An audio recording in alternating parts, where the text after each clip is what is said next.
The story of Ezekiel is one of the most fascinating accounts of strange occurrences recounted in the Bible, especially when reinterpreted through the lens of modern technology. When biblical texts are analyzed from the perspective of technological advances, an interesting picture emerges of the possibility that our ancestors were actually visited by a race of advanced beings who were interpreted as God. The Ancient Astronaut Theory interprets Ezekiel's vision of the Merkabah, or Chariot of Fire, most likely as a spacecraft used by an advanced species to reach Earth and humanity. Erich von Däniken is one of the greatest proponents of this theory, providing a very convincing argument for an alternative interpretation of the Book of Ezekiel, the Chariots of the Gods. In the 1970s, Erich von Däniken was invited to give a secret lecture at NASA, where he met Joseph F. Blumrich. The two talked about the Däniken's Ancient Astronaut Theory, mainly the idea that Ezekiel's vision was that of a type of spaceship, rather than a divine carriage. This conversation led Blumrich on a mission to refute von Däniken's seemingly absurd theory, so the scientist did some research and began writing a book. However, the evidence was so overwhelming that Blumrich had an epiphany. Ezekiel was undoubtedly describing an advanced spacecraft. Blumrich even used Ezekiel's description of the ship to patent his own version of omnidirectional wheel, also known as the wheels within wheels. Ezekiel is a prominent figure in several biblical texts of the Old Testament and is described as a prophet. One of the most interesting features of the Book of Ezekiel is that it is written using the pronoun I, clearly showing that it was written by Ezekiel himself as a first-person account, unlike the third-person biblical text narrating past events transmitted from generation to generation. This seems to give a little more credit to the story, since it is told right after its occurrence. Ezekiel describes the sight of carriage, with wheels descending from the sky toward him, piloted by beings human-like. While any biblical version of the story described this being in the chariot as God, von Däniken points out that the Old Hebrew version never mentions the term God, and this word was later added throughout numerous translations. Ezekiel's description of the landing of the wheeled carriage looks a lot like landing a spaceship.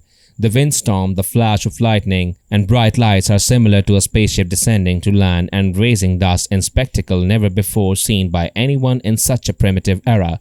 Ezekiel even describes the fire that feeds the carriage as a shiny metal. I looked, I saw an immense dust storm come from the north, an immense cloud with lightning flashing from it, a huge ball of fire glowing like bronze. Within the fire were what looked like 4 creatures vibrant with life. Each had the form of a human being, but each also had 4 faces and 4 wings. Their legs were as sturdy and straight as columns, but their feet were hoofed like those of a calf and sparkled from the fire like burnished bronze. On all 4 sides under their wings, they had human hands. All 4 had both faces and wings, with the wings touching one another. They turned neither one way nor the other. They went straight forward. Ezekiel 1:4:9.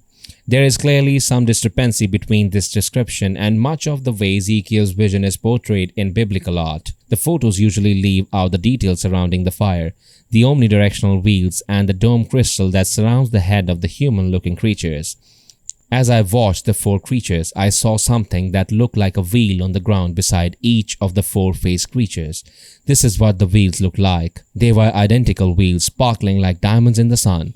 It looked like they were wheels within wheels, like a gyroscope. They went in any one of the 4 directions they faced, but straight, not veering off. The rims were immense circle with eyes. When the living creatures went, the wheels went. When the living creatures lifted off, the wheels lifted off. Wherever the spirit went, they went, the wheels sticking right with them. For the spirit of the living creature was in the wheels. When the creatures went, the wheels went. When the creatures stopped, the wheels stopped. When the creatures lifted off, the wheels lifted off, because the spirit of the living creatures was in the wheels. Over the heads of the living creatures was something like a dome, shimmering like a sky full of cut glass, vaulted over their heads. Ezekiel 1:15-22. These human-like creatures then bring Ezekiel to this vessel and take him to a temple at the top of the highest mountain. During the journey, Ezekiel mentions feeling God's hand on him, which could be interpreted as force of gravity or G-force, felt during rapid accelerations at great speed. Other evidences. Throughout a series of biblical stories, the Ark of the Covenant presents itself as an artifact of interest to Erich von Däniken's theory.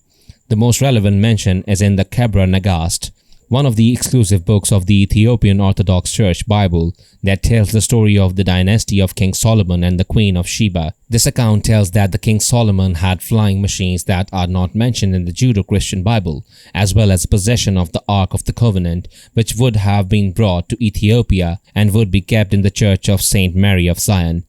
These texts report that people were afraid of the Ark, and those who came into close contact suffered from symptoms similar to those of radiation contamination, suggesting that the Ark of the Covenant could be some kind of nuclear reactor. Erich von Däniken believes that there are other verses from the Bible that fit his theory, including some that suggest similar temples or spacecraft landing areas, such as the one on which Ezekiel was taken. A temple known as Shaven de Hunter can be found in Peru, situated on a mountain over 3,100 meters high that was inhabited by a 3,500 years old pre-Inca culture and of which little is known. Dr. John Dee, 1527 to 1609, spent the majority of his life in Mortlake, West London. He was an occultist, mathematician, astronomer, and astrologer. Being an educated man and alumni of St. John's College in Cambridge, Dee rose through the ranks of the ruling elite and served as Queen Elizabeth I's scientific advisor and confidant. Dee was very less inclined toward the supernatural during his younger days, but with time, his delusionment with science eventually led him to try his hand at magic and mystical things. He was trying all these supernatural things as he was on a hunt to find lost spiritual knowledge and to find the lost sagacity, which he believed to be buried in books of antiquity.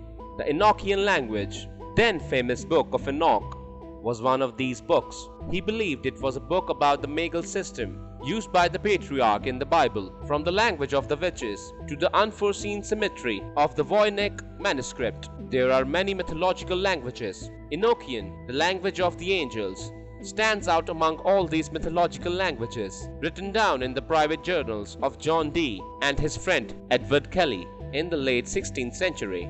England, Enochian is an occult or angelic language. During these magical experiments, Kelly worked with him. Kelly was a spirit medium. They both revealed the Enochian angels, taught them this language. According to them, they communicated with angelic realms with the celestial speech. The word Enochian is derived from the biblical figure Enoch. He was taken up to the heaven and was a source of secret mystical knowledge. He walked with God in Genesis 5:24, while Hebrews 11:5 states that he was taken from his life so that he did not experience death. Angelical, celestial speech, the language of angels, the holy language, or Adamical were the terms used by Dee in his journal instead of Enochian to describe the language. He did so as he believed Adam used it to name all things in paradise. Before Dee and Kelly, there was a person named Enoch who knew the language, because of which the language was named Enochian. During John Dee's time, a lot of people thought that an antediluvian, angelic language was present. This idea was common as, according to many passages of the Bible, angels interacted with humans on a regular basis. So for that interaction, there would be a common language. That language would be a low and degrading language for angels, but very complex for humans. It was in 1581 when the Enochian language was first mentioned. In his diary, John Dee reported that God had sent him an angel to tell him what he intended. John Dee joined Edward Kelly in 1582 as a medium, and they both worked together. Apparently, they both successfully managed to establish contact with that angel, who also revealed to them some basic information about the Enochian language. To be precise, according to John Dee, Enochian is the language of God, the language he used to give a physical form to his intellect, which is what led to the creation of the entire cosmos. Similar to Adam, angels are able to speak that language, but they lack the subtlety and delicacy of God's tongue. Men who are even less qualified than angels are forced to use clumsy and erroneous pronunciation when compared to the Enochian language's intricacies. The human language sounds like infant babble. Adam and Eve took the Enochian language with them after they were exiled from heaven because of the awkward tree of knowledge scenario. This was the same language that Adam had used to name everything. John Dee put forth a theory that with time the Enochian language deteriorated until it evolved into what we now call Proto-Hebrew. The Enochian alphabet is available in two versions. Manuscript D is one of the first 5 mysterious books. It contains the first version of the Enochian alphabet and the second version, and is often more widely acknowledged than Liber Logates after Kelly's original drawing. As per some magicians, predating all other human languages, Enochian is the world's oldest language. In some communities, Enochian is believed to be one of the most powerful magical strains and a way to communicate with extra-dimensional intelligence. Critics have noted the Enochian language grammatical structure has striking similarities to the natural English language, particularly in the dialects of Dee and Kelly, along with several short English translations of the Enochian language. The language can be found in the diaries and notebooks of John Dee and Edward Kelly. There are far more critics than supporters of this language. However, famous linguists are still studying the Enochian language.